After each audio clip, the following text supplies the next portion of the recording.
വിഷ്ണുമായി സ്വാമി YouTube ചാനലിലേക്ക് എല്ലാവർക്കും സ്വാഗതം.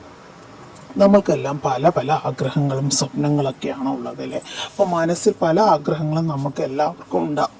അതിൻ്റെ ആഗ്രഹങ്ങളെല്ലാം സഫലമാക്കുന്നതിന് വേണ്ടി ഗണപതിക്ക് നാരങ്ങാമാല വഴിപാട് നടത്തുന്നത് നല്ലതാണ്. അതുപോലെ തന്നെ ചൂൽ വഴിപാട് നടത്തുന്നതും നല്ലതാണ്. അതുപോലെ വിഘ്നേശ്വരന് സ്തോത്രങ്ങൾ ജപിക്കുന്നത് കൊണ്ട് തന്നെ പല തടസ്സങ്ങൾ മാറി കാര്യവിജയം ഉണ്ടാകുമെന്നാണ് വിശ്വാസം. അപ്പോൾ നമുക്ക് എന്തൊക്കെ വഴിപാടുകളൊക്കെയാണെന്ന് നോക്കാം. നാരങ്ങമാല വഴിപാട്. ആഗ്രഹങ്ങൾ നടക്കാൻ വേണ്ടിയിട്ട് ഗണപതി ഭഗവാന് നാരങ്ങമാല ചാർത്തുന്നത് വളരെയധികം വിശേഷമാണ്. അതുപോലെ തന്നെ ചൂൽ വഴിപാടുകൾ. സ്ത്രീകൾ സ്വയം നിർമ്മിച്ച ചൂൽ ക്ഷേത്രത്തിൽ സമർപ്പിക്കുന്നത് ആഗ്രഹ സാഫല്യത്തിന് നല്ലതാണ്. വിഘ്നേശ്വര സ്തോത്രങ്ങൾ ജപിക്കുന്നത്. ഗണപതി ഭഗവാന് ദിവസവും സ്തോത്രങ്ങൾ ജപിക്കുന്നത് തടസ്സങ്ങൾ മാറുവാനും വിഘ്നങ്ങൾ തീർക്കുവാനും നല്ലതാണ്.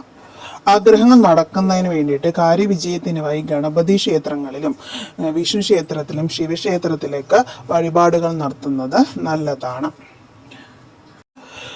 ഗണപതിയുടെ മൂലമന്ത്രം ചൊല്ലുന്നതും ഗണപതി സ്തോത്രങ്ങൾ ജപിക്കുന്നതുകൊണ്ടും അഷ്ടോത്തരശതമാവലി എന്നിവയൊക്കെ ചൊല്ലുന്നത് കൊണ്ട് തന്നെ പലതരത്തിലുള്ള തടസ്സങ്ങൾ മാറി ഐശ്വര്യം ഉണ്ടാവുമെന്നാണ് വിശ്വാസം. അപ്പോൾ എല്ലാവർക്കും ഐശ്വര്യവും എല്ലാവരുടെ ആഗ്രഹങ്ങളെല്ലാം സഫലീകരിക്കട്ടെ എന്ന് പ്രാർത്ഥിച്ചുകൊണ്ട് നിർത്തുന്നു. നന്ദി, നമസ്കാരം.